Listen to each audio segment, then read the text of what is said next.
قوة إلا بالله العلي العظيم. بسم الله الرحمن الرحيم. الحمد لله الذي لا يبلغ مدحته القائلون ولا يحصي نعماءه العادون ولا يؤدي حقه المجتهدون. ثم الصلاة والسلام التحية والإكرام على رسول الثقلين جد الحسن والحسين ومحبوب رب المشرقين والمغربين سيدنا ومولانا وطبيب قلوبنا وشفيع ذنوبنا أبي القاسم المصطفى محمد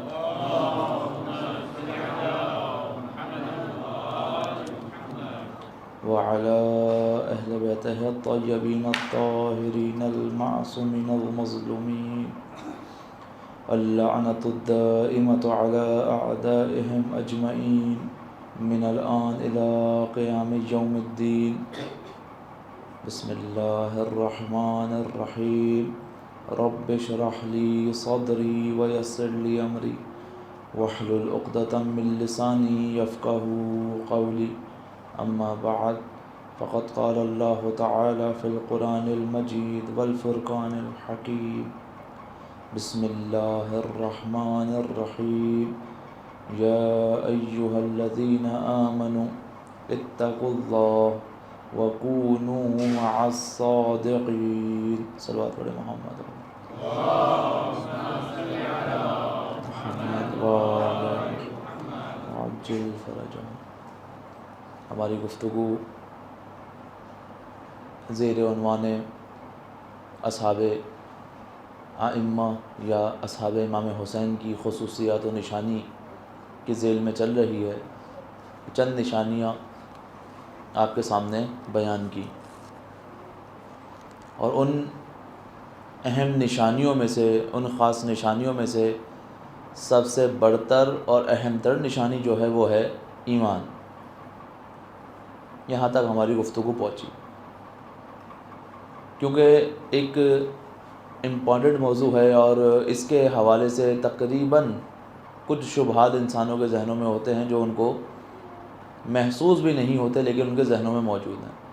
تو اس پہ گفتگو مزید درکار ہے کہ ایمان کیا ہے، ایمان کس کو کہا جاتا ہے، حقیقت ایمان کیا ہے، ایمان کی تعریف کیا کی جا سکتی ہے، وہ کون سی چیز ہے جس کو ایمان کہا جائے.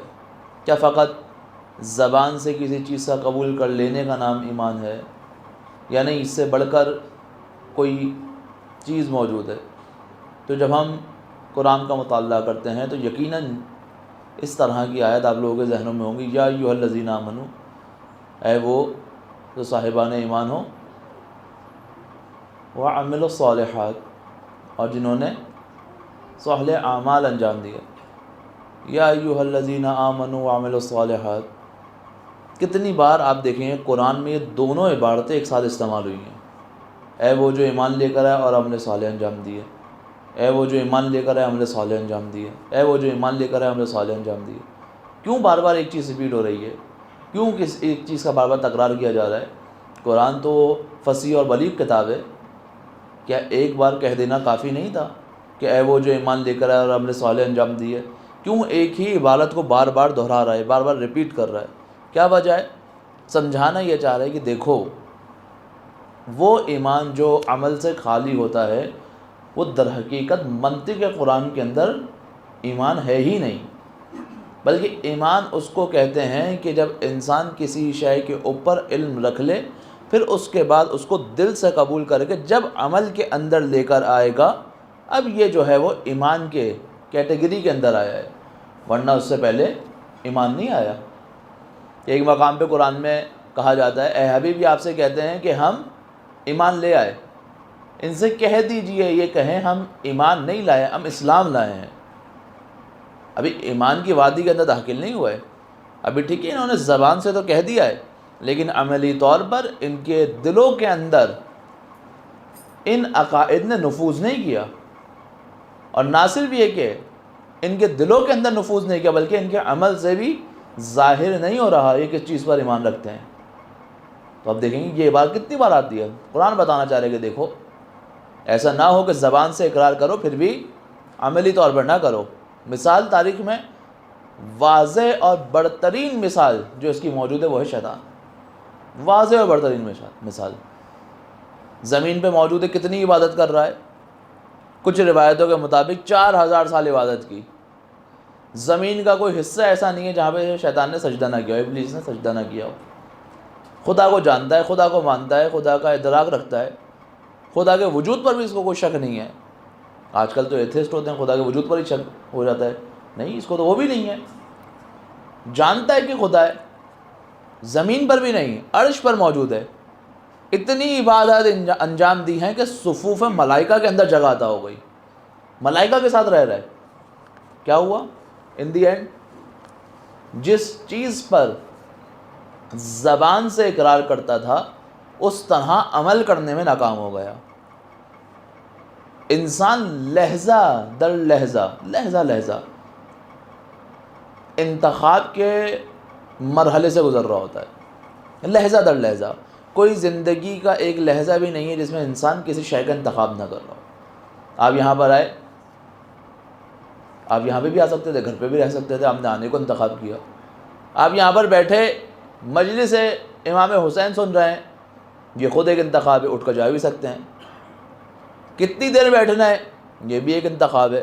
یعنی انسان لہجہ در لہجہ کسی نہ کسی شے کے انتخاب کے اندر موجود ہے، کسی نہ کسی چیز کو انتخاب کر رہا ہے۔ اب یہ جو جس چیز کو انتخاب کر رہا ہے اس کے انتخاب کرنے کا معیار کیا ہے، اسٹینڈرڈ کیا ہے؟ مثلا آپ نے کیوں سلیکٹ کیا کہ مجلس میں آ کر بیٹھوں؟ آپ نے گھر رہنے کو ترجیح کیوں نہ دی؟ جب آپ آ کر بیٹھ گئے تو آپ نے اٹھ کے جانے کو ترجیح کیوں نہیں دی؟ کتنی دیر بیٹھنے کو آپ نے بہتر سمجھا، کیوں اٹھ کے نہیں جا رہے؟ یہ جو آپ مسلسل انتخاب کر رہے ہیں اس کے پیچھے کوئی نہ کوئی اسٹینڈرڈ ہے۔ اب پوچھا جائے مجلس میں کیوں آئے؟ مجلس ہے، محرم ہے، ایام اذاں ہے، سفر ہے، امام حسین کے غم کے لیے آیا ہوں۔ خوب اٹھ کر کیوں نہیں جا رہے؟ کیوں مجلس سننے کا ثواب ہے، جاتا ہوں کچھ نہ کچھ پیغام لے کر جاؤں۔ کب تک بیٹھو گے؟ جاتا مجلس نہیں ہو جاتی، کیوں؟ تاکہ چاہتا ہوں کہ پوری پیغام کو اچھے طریقے سے سنوں۔ بس انسان جو بھی کام انجام دے رہا ہوتا ہے اس کے پیچھے اس کا کوئی نہ کوئی اسٹینڈرڈ سیٹ ہوتا ہے، کوئی نہ کوئی چیز موجود ہوتی ہے۔ ابھی جو اسٹینڈرڈ انسان نے بنایا ہے وہ کیا ہونا چاہیے اور کیسا ہونا چاہیے؟ آپ دنیا پرست کو اٹھائیں، آپ کسی مومن کو اٹھائیں، جو بھی کام سلیکٹ کرے گا کسی اسٹینڈرڈ کے تحت ہوگا۔ جو دنیا پرست ہوگا اس کے اسٹینڈرڈ الگ ہوں گے، جو مومن ہوگا اس کے اسٹینڈرڈز الگ ہوں گے۔ لیکن کوئی بلا وجہ کسی کام کو انجام نہیں دیتا۔ جو مجلس میں نہیں آتا وہ بھی بلا وجہ نہیں آتا، اور جو مجلس میں آتا ہے وہی بلا وجہ نہیں آتا۔ دونوں کے پاس کوئی نہ کوئی وجوہات ہوتی ہیں، کوئی نہ کوئی وجہ ہوتی ہے۔ یہ وجہ کہاں ہوتی ہے یہ ہم پڑھ چکے ہیں، لیکن بہرحال کیونکہ تمام افراد وہاں موجود نہیں تھے، وہ کیا ہے؟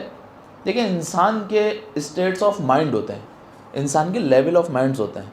ایک مرحلہ ہوتا ہے شعور کا، ایک مرحلہ ہوتا ہے تحت شعور کا، اور ایک مرحلہ ہوتا ہے لا شعور کا، جس کو آپ اگر دوسری زبان کے اندر منتقل کریں تو کانشیس، سب کانشیس اور انکانشیس۔ یہ جو کانشیس ہے انسان کا، یعنی انسان باشعور کسی کام کو انجام دے، کتنی دیر انجام دے گا؟ کتنے کام ایسے ہوتے ہیں جو انسان کے شعور کے ساتھ ریلیٹ کرتے ہیں؟ آپ دیکھیں کوئی شخص جب گناہ کر رہا ہوتا ہے تو شعوری طور پہ کر رہا ہوتا ہے، لاشعوری طور پہ کر رہا ہوتا ہے۔ آپ پوچھیں کہ گناہ کرنا اچھی چیز ہے بری چیز ہے؟ کہے گا بری چیز ہے۔ نماز کو ترک کرنا کیسا ہے؟ برا ہے۔ اس کا مطلب یہ علم رکھتا ہے، پھر عمل کیوں نہیں کر رہا؟ دیکھیں اب یہ الگ الگ چیز ہے۔ ایک دفعہ انسان کو کسی چیز کے بارے میں شعوری طور پہ جاننا الگ بات ہے، اور اس شعور کے مطابق عمل کرنا الگ چیز ہے۔ یہ تو الگ الگ کیٹیگریز ہیں۔ ہم لوگ موسٹلی جس چیز پر عمل کرتے ہیں وہ ہمارے سب کانشیس کے اندر چیزیں ہوتی ہیں۔ مومن کس کو کہا جاتا ہے؟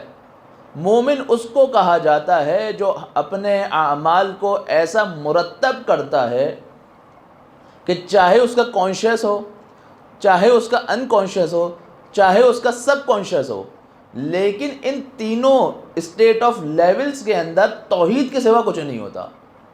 مثال کے ذریعے سے بات کو واضح کروں، کانشیس کے ذریعے سے اس نے مانا خدا ہے کہ لا الہ الا اللہ، خدا واحد ہے، اس کے علاوہ کوئی معبود نہیں ہے، خدا رازق ہے، اس کے علاوہ کوئی رزق دینے والا نہیں ہے۔ یہی شخص جب بزنس کرتا ہے، اس کا کنٹینر پاس نہیں ہو رہا تو $2000 رشوت کیوں دے رہا ہے؟ رازق تو خدا ہے۔ کیوں اس نے یہاں پہ پیسے دیے؟ کیونکہ اس کے سب کانشیس کے اندر یہ بات موجود ہے کہ جب تک میں پیسہ نہیں کھلاؤں گا، جب تک میرا کام آگے نہیں بڑھے گا۔ تو اب یہ شعوری طور پر تو توحید کا ماننے والا ہے، لیکن سب کانشیس کے اندر کیا ہے؟ یہ مشرک ہے۔ اسی طریقے کی دوسری مثال ہے، انسان سمجھتا ہے کہ رازق خدا ہے، اقرار بھی کرتا ہے، لیکن جب تھوڑی سی تنگ دستی آتی ہے تو کہتا ہے اگر فلاں بندہ میرا ساتھ دے دینا تو میں اس مشکل سے نکل جاؤں گا۔ یہ کیا ہے؟ اگر خدا رازق ہے تو فلاں بندے کے ساتھ دینے سے تم کیسے نکل جاؤ گے مشکل سے؟ جب عمر سعد نے کہا، امام حسین آئے اور کہا کہ کیوں کر رہے ہو، کیا تم حق و حقیقت کو نہیں جانتے؟ کہا جانتا ہوں۔ کہا کیوں؟ حکومت رہے کی لالچ میں۔ حق اور حقیقت سامنے موجود ہے، شعوری طور پر جانتے ہیں نواسے رسول میرے سامنے موجود ہیں، لیکن کیا چیز ہے جو حائل ہو رہی ہے؟ یہ وہ اعتقادات کی خرابیاں جو اس کے سب کانشیس اور انکانشیس کے اندر موجود ہیں۔ یہ سمجھنا کہ اگر کوئی مجھے حکومت تک پہنچا سکتا ہے تو وہ یزید ہے۔ امام نے کیا کہا؟ شہر رے کی گندم بھی تمہیں نصیب نہ ہوگی، گندم بھی نصیب نہ ہوگی۔ کیوں؟ کیونکہ ایک چاہت تمہاری ہے اور ایک چاہت پروردگار متعال کی ہے۔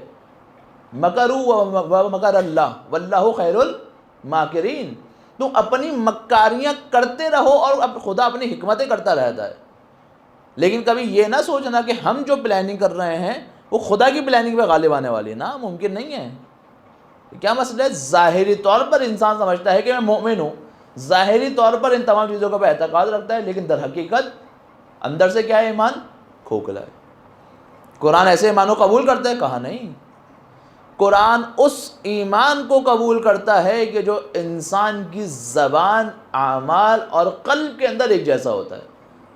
اگر زبان سے کہہ رہا ہے لا الہ الا اللہ تو دل سے بھی اس کو یقین رکھتا ہو، پھر جب دل سے اس بات کا اس کو یقین ہے تو اس کے یقین کے ساتھ ساتھ اس کے عمل بھی یہ چیز گواہی دے۔ اب یہ غیر خدا کے سامنے ہاتھ نہ پھیلائے، اب یہ غیر خدا کے سامنے یہ نہ کہے، رشوت دینے میں نہ لگ جائے، اب یہ غیر خدا سے رزق کی توقع نہ رکھنے لگ جائے۔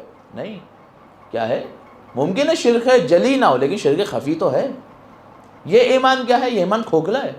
یہ ایمان کیا ہے؟ یہ ایمان وہ ہے جو تقلید کے ذریعے سے آیا ہے۔ یہ ایمان وہ ہے کہ جو انسان کے وجود کے اندر پینیٹریٹ نہیں ہوا، بلکہ والدین نے کہہ دیا تو مان لیا۔ مثلا آج ایک سوال ہے جو اٹھتا ہے، نوجوان پوچھتے بھی ہیں بہت زیادہ، وہ یہ کہ ہم تو شیعہ گھرانے میں پیدا ہو گئے، ہم تو مسلم گھرانے میں پیدا ہو گئے، اب اگر کوئی شخص ہے جو کافر ہے، کسی ایسے گھرانے میں پیدا ہوا ہے کہ جہاں پہ تشیع نہیں تھی، اس میں اس کا کیا قصور؟ حالانکہ سوال برعکس بھی ہو سکتا ہے، ہم شیعہ گھرانے میں پیدا ہو گئے، اس میں ہمارا کیا کمال؟ خدا کیا ہے؟ خدا تو عادل ہے۔ اب کیا ہوگا حساب کتاب کے اندر؟ اگر کوئی شخص دین کو سمجھ کر عمل نہ کرے، اس شخص کے اندر، یعنی جو تقلیدی ایمان کے اوپر قائم ہو، اس شخص کے اندر اور ایک ایسے شخص کے اندر جو ایمان نہیں رکھتا، کوئی خاص فرق نہیں ہے۔ اس لیے آپ دیکھیں وہ افراد جو کنورٹڈ ہوتے ہیں، پہلے غیر مسلم ہوتے ہیں پھر مسلمان ہو جاتے ہیں، پہلے غیر تشیع ہوتے ہیں پھر شیعہ ہو جاتے ہیں، آپ دیکھیں ان کے اعمال کے اندر جو پہلے سے شیعہ، اس کے عمل کے اندر بہت فرق ہوتا ہے، ان کے اعتقاد کے اندر بہت فرق ہوتا ہے، ان کے اعمال کے اندر فرق ہوتا ہے، ان کے کردار کے اندر فرق ہوتا ہے۔ کیوں؟ کیونکہ وہ ایک چیز کو سمجھ کر آیا ہے، ایک چیز کو مان کر آیا ہے، ایک چیز کو قبول کر کے آیا ہے۔ جب اس چیز کو قبول کرتا ہے تو اب اس کے عمل کے اندر وہ چیز ظاہر ہوتی ہے۔ ہمیں کیا ہوا؟ جو چیز آسان، انسان کی فطرت ہے، یہ فطرت نہیں کہنا چاہیے، فطرت تو پاک اور پاکیزہ ہوتی ہے، یہ کہہ لیں عادت ہے انسان کی۔ یہ دنیا کا ماحول ایسا ہے کہ وہ انسان کی فطرت کو آلودہ کر دیتے ہیں۔ وہ کیا ہے؟ وہ انسان کی عادت یہ بن جاتی ہے، جو چیز آرام سے مل جائے اس کی قدر نہیں کرتا جب تک وہ نعمت سلب نہ ہو جائے۔ اگر کوئی بچہ ہے جس کے والدین بڑے امیر ہیں، اگر اس کو $3-4 ہزار کا کوئی میک بک یا آئی پیڈ وغیرہ دلا دیں تو اس کو اس کی قدر نہیں ہوگی، بنسبت اس کے جو محنت کر کے جاب کرے گا اور خود لے گا اپنے پیسوں سے. دونوں کی قدر کے اندر زمین و آسمان کا فرق ہوگا. کیوں؟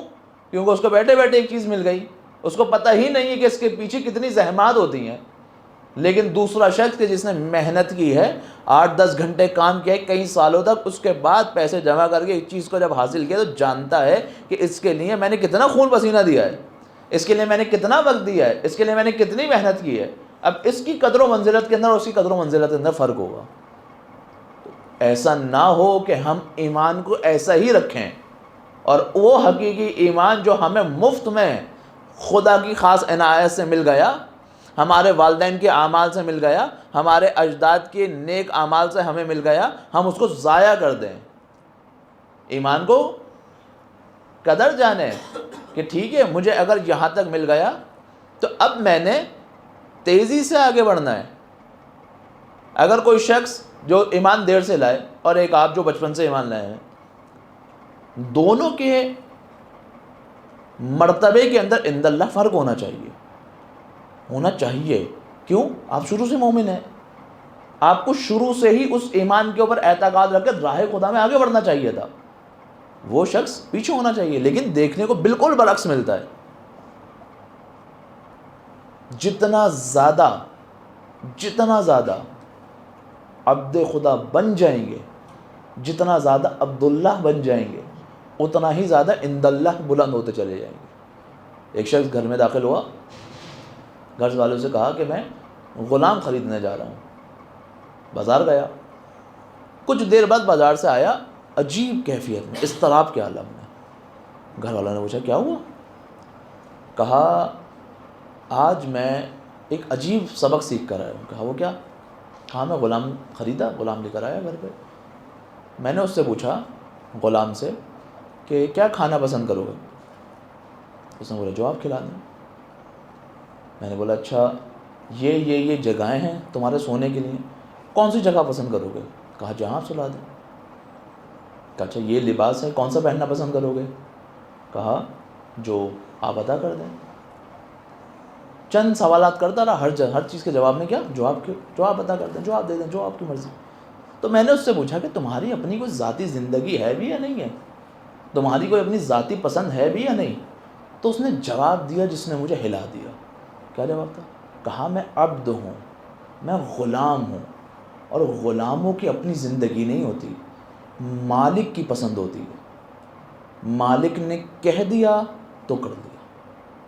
کہا کیا ہم اپنے آپ کو عبداللہ نہیں کہتے، خدا کا بندہ نہیں کہتے، خدا کا غلام نہیں کہتے، خدا کا عبد نہیں کہتے؟ اگر کہتے ہیں تو کتنا میں نے اپنی زندگی کو ایسا رکھا کہ جیسا خدا نے کہا ویسا میں نے عمل کر لیا.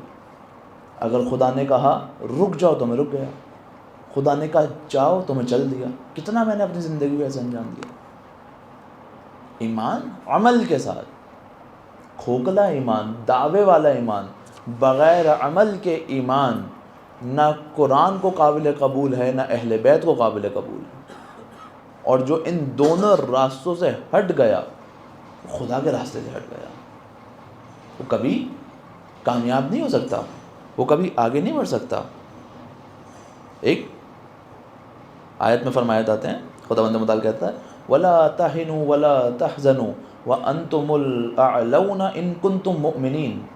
دیکھو سستی نہ کرو، دیکھو خوف نہ کرو، تم لوگ بڑھتر ہو، اعلیٰ ہو. اعلونا بڑھتر ہو، اعلیٰ افضل، بڑھتر ہو کہا جاتا ہے نا، علی یعنی کیا؟ بلند، اعلیٰ. اس لیے خدا کی ایک صفت علی ہے. اعلونا انتم اعلونا، تم لوگ کیا ہو؟ اعلیٰ ہو. ان کنتم مؤمنین، اگر کیا ہو؟ مومن ہو. کیا نہ کرو؟ خوف نہ کرو. کیا نہ کرو؟ غم نہ کرو. تم لوگ اعلیٰ ہو اگر مومن ہو. اب سوال یہ پیدا ہوتا ہے یہاں پر کہ آج اب دنیا کے اندر دیکھیں اتنے مومن ممالک ہیں، وہ تو اعلیٰ نہیں ہیں. آپ دیکھیں دنیاوی مشکلات میں بھی گرفتار ہیں، مادی مشکلات میں بھی گرفتار ہیں، معنوی مشکلات میں بھی گرفتار ہیں. حد تو یہ ہے کہ آپ اگر کافر ممالک کو دیکھیں گے تو وہ آپ کو ظاہری طور پہ کامیاب نظر آئیں گے، بنسبت اس کے کہ آپ مومن ممالک کو دیکھیں. جہاں مسلم و مومن ممالک کو دیکھیں گے آپ دیکھیں گے تو ظاہری طور پر کم ہیں، پیچھے ہیں، جبکہ کافر ممالک کیا ہیں آگے ہیں۔ قرآن کیا کہہ رہا ہے؟ قرآن کہہ رہا ہے اگر تم مومن ہو تو کیا ہو؟ تم برتر ہو، اعلیٰ ہو۔ تو اب یہ قرآن نعوذ باللہ غلط ہو گیا۔ تو اعلیٰ کا معیار کیا ہے؟ ہم جس چیز کو اعلیٰ سمجھ رہے ہیں وہ تو مومنین کے پاس فی الحال نہیں ہے۔ کچھ افراد کہتے ہیں یہ امام زمانہ کے دور کے حساب سے، ٹھیک ہے اتم مصداق تو ہے، لیکن کیا مومنین صرف امام زمانہ کے دور میں ہوں گے؟ ٹھیک ہے کامل ترین مصداق ہے، برترین مصداق ہے، لیکن مومن خالی امام زمانہ کے دور میں تو نہیں ہوں گے نا، اس دور میں بھی مومن ہوں گے یقیناً۔ اگر مومنین جہان میں نہ ہو تو جہان کا نظام ہی نہیں چلے گا، یقیناً اعلیٰ مومن ہوں گے۔ جب مومن ہیں تو قرآن جو یہ کہہ رہا ہے کہ تم لوگ اعلیٰ ہو تو کہاں ہے یہ؟ نہیں، قرآن کی منطق کو سمجھنے کی ضرورت ہے۔ قرآن در حقیقت مومن کہتا کس کو ہے؟ ابو لہب اور ولید بن مغیرہ مخزومی یہ وہ افراد ہیں جو سب سے پہلے اس بات کو ایکسیپٹ کر چکے تھے کہ رسول خدا در حقیقت جو پیغام لے کر آئے ہیں یہ بشر کا کلام نہیں ہے، یہ الہی کلام ہے، روایت میں موجود ہے۔ سمجھ گئے تھے۔ مشکل کہاں تھی؟ عمل کے اندر۔ مشکل کہاں تھی؟ کہ اس کو ایکسیپٹ کریں اور پھر سر تسلیم خم کریں، نہیں، الٹا مقابلے پر آ گئے۔ کیا نتیجہ نکلا؟ جاننے کے باوجود، سمجھنے کے باوجود، یہ ایکسیپٹ کرنے کے باوجود کہ رسول جو پیغام لے کر آئے ہیں یہ الہی پیغام ہے، یہ کلام بشر نہیں ہے، آج دنیا ابو جہل کے نام سے یاد کرتی ہے۔ کیوں؟ کیونکہ وہ ایمان جو صرف قلب تک رہ جائے، وہ ایمان جو صرف زبان تک رہ جائے اور منتقل نہ ہو عمل کی طرف، تو وہ کبھی بھی مومنین کو اعلیٰ نہیں بنا سکتا، برتر نہیں بنا سکتا، بلکہ کیا ہے؟ ان الذین آمنوا وعملوا الصالحات، وہ افراد جو ایمان رکھتے ہیں اور عمل صالح انجام دیتے ہیں۔ خالی ایمان رکھنے کی بات نہیں ہو رہی، ایمان ناقص ہے جب تک عمل صالح نہ ہو، یہ دونوں چیزیں۔ پھر اس کے بعد ایک آیت میں خداوند متعال ارشاد فرمایا الذین آمنوا ولم یلبسوا ایمانہم بظلم، اے وہ جو ایمان لے کر آئے ہو اپنے ایمان کو ظلم کے ساتھ مخلوط نہ کرو۔ اے صاحبان ایمان اپنے ایمان کو ظلم کے ساتھ مخلوط نہ کرو۔ اولئک لہم الامن، یہی وہ افراد ہیں جو حقیقت میں کیا ہیں؟ مومن ہیں۔ وہم مہتدون، اور یہی وہ افراد ہیں جو ہدایت یافتہ ہیں۔ اعلیٰ ہونے کی ایک شرط کیا ہے؟ ایک شرط یہ ہے کہ اگر صاحبان ایمان ہو، پہلا مرتبہ کہ خوف نہ کرو، سستی نہ کرو، تم ہی اعلیٰ ہو اگر مومن ہو۔ خوب کہاں ہے اعلیٰ؟ اعلیٰ کیوں نہیں ہے؟ اعلیٰ اس لیے نہیں ہے کیونکہ کہتے ہیں کہ تم مخلوط کرتے ہو اپنے ایمان کو ظلم کے ساتھ۔ اگر تم ایک ایسے معاشرے میں زندگی گزار رہے ہو جہاں پہ ولی خدا کی حکومت نہیں ہے تو تم کیا کرو گے؟ ہاتھ پہ ہاتھ رکھ کے بیٹھ جاؤ گے۔ اگر ذرہ برابر بھی تمہارے دل کے اندر طاغوت کی نرمی آئی، تم نے اپنے ایمان کے اندر کیا کیا؟ ظلم کو مخلوط کر لیا۔ اگر تمہارے کردار کے اندر ذرا سی بھی توحید پرستی سے ہٹ کر کوئی عمل آیا تو تم نے کیا کیا؟ اپنے ایمان کے اندر ظلم کو ملا لیا۔ اور ظلمت کو ملانے کا نتیجہ کیا نکلتا ہے؟ کہ انسان وہ مومن جس کو اعلیٰ ہونا تھا اس دنیا کے اندر، نیچے آنا شروع ہو جاتا ہے۔ آج آپ دیکھیں وہ افراد کہ جو ہاتھ پہ ہاتھ رکھ کے نہیں بیٹھے بلکہ اسلامی، ایمانی اور انسانی اقدار کو بلند کیا، پوری دنیا جھکانے میں لگی ہوئی ہے تب بھی اپنے پیروں پہ کھڑے ہوئے ہیں، پوری دنیا سیکشنز لگانے پہ لگی ہوئی ہے پھر بھی اپنے پیروں پہ کھڑے ہوئے ہیں۔ کہا جاتا ہے کہ اگر 3 سال بھی پوری دنیا حکومت اسلامی، نظام اسلامیہ کے ساتھ اپنے رابطے کو قطع کر لے، اس کے باوجود وہ حکومت اسلامی اپنے افراد کو 3 سال تک کھانا کھلا سکتی ہے۔ لبیک یا حسین، لبیک یا حسین، لبیک یا عباس، لبیک یا عباس، لبیک یا زینب، لبیک یا زینب، نعرے صلوات۔ اللہم صلی علی محمد۔ کتنے افراد ہیں ایسے؟ کتنی حکومتیں ہیں ایسی؟ دنیا میں کتنے اسلامی ممالک ہیں؟ لیکن کتنے ایسے ہیں کہ جو اپنے پیروں پر کھڑے ہوئے ہیں؟ کتنے افراد ایسے ہیں کہ جن کو دنیا قبول کرتی ہے، کتنے افراد ایسے ہیں کہ جن کی دنیا کے اندر سے موجود ہے، کم سے کم ان کی بات کو سامنے رکھا جاتا ہے، دنیا کی سپر پاورز آ کر بیٹھنے پر مجبور ہوتی ہیں. کیوں؟ کس چیز نے مقام ادا کیا؟ ہاتھ پہ ہاتھ رکھ کے بیٹھنے نے. کس چیز نے مقام ادا کیا؟ خاموشی سے بیٹھنے نے. کس چیز نے مقام ادا کیا؟ کہ جب تک امام ظہور نہیں کریں گے میرا کوئی فریضہ نہیں ہے. نہیں، اسلامی اصولوں، قرآن کے اصولوں پر عمل کرتے ہوئے آگے بڑھے کہ ہم اپنے امام وقت کی نصرت کریں گے، اور خداوند متعال نے اور امام نے ایسا لطف کرم کیا کہ یہاں بھی کامیاب ہیں اور اس جہان میں بھی کامیاب ہیں. یہ مقام ہے ان افراد کا. ہاتھ پہ ہاتھ رکھ کر بیٹھنا یہ ایمان کی نشانیوں میں سے نہیں ہے. ایمان کون سا؟ ایمان وہ جو عمل کے ساتھ ہو. اگر عمل کے ساتھ نہیں ہے تو ایمان نہیں ہے. اگر اعضاء و جوارح سے اس کا ثبوت نہ دیا جائے تو ایمان نہیں ہے، چاہے اس کی انفرادی زندگی ہو چاہے اجتماعی زندگی ہو.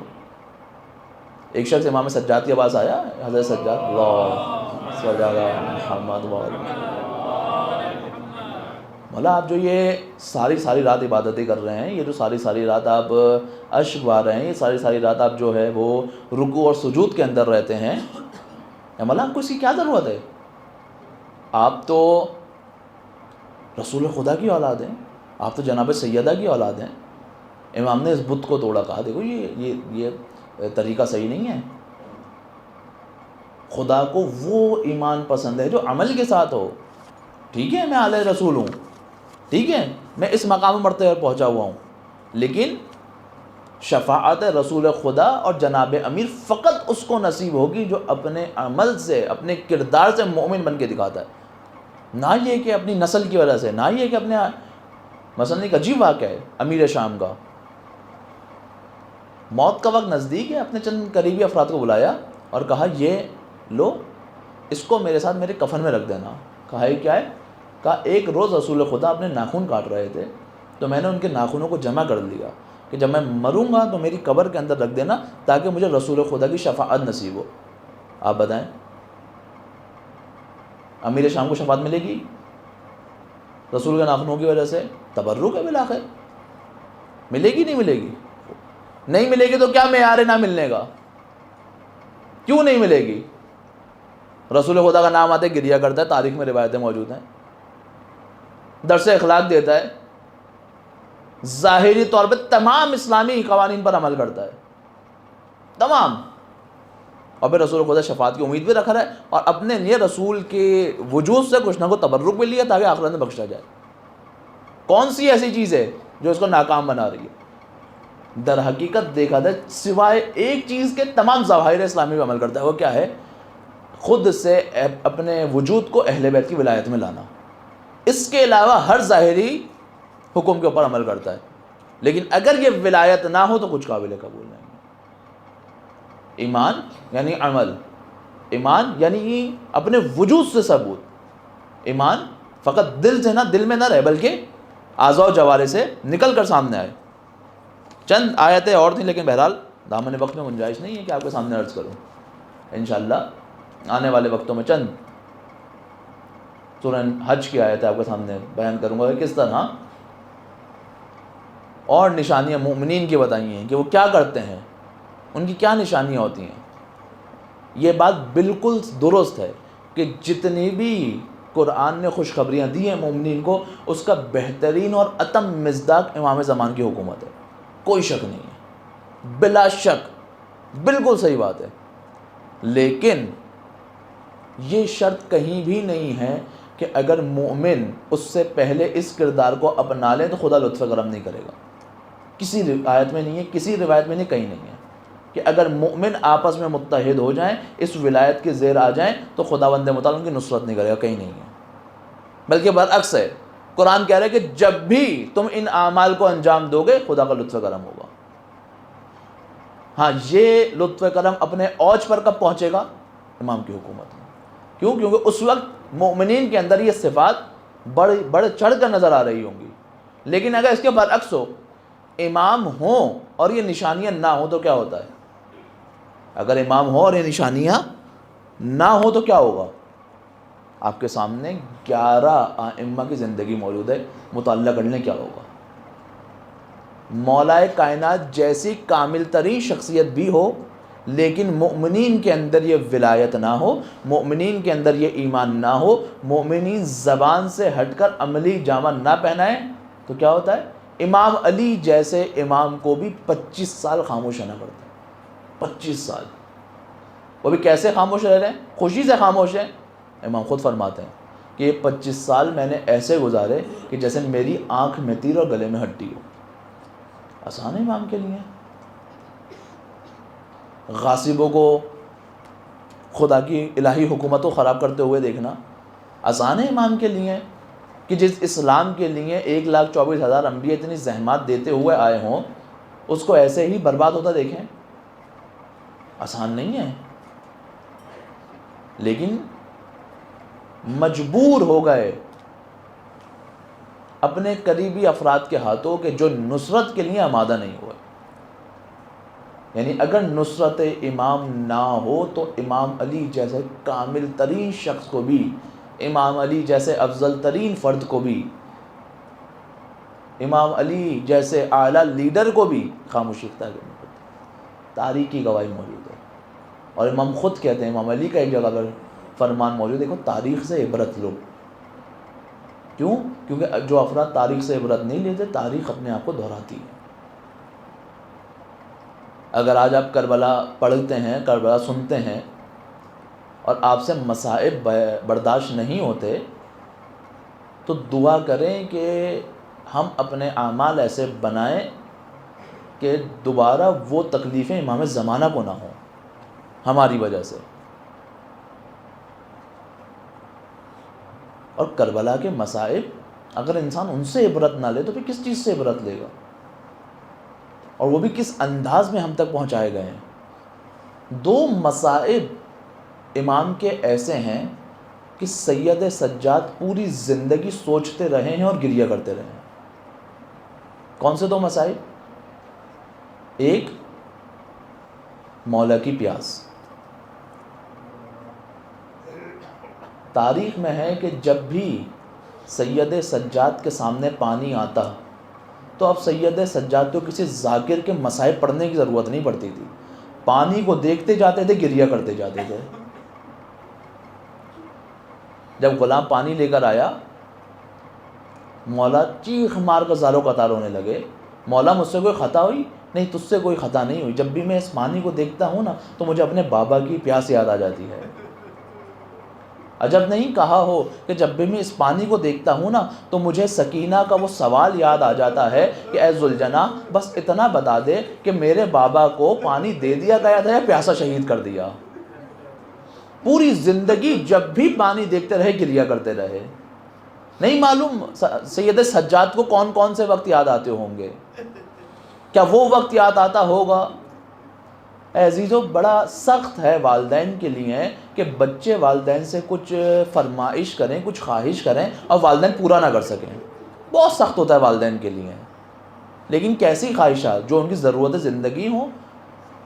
نہیں، اگر کچھ بڑھ کر بھی مانگے نا تو والدین کی کوشش ہوتی ہے کہ کسی طریقے سے اپنا پیٹ کاٹیں، خود کو قربان کریں، لیکن بچوں کی خواہشات کو پورا کر دیں۔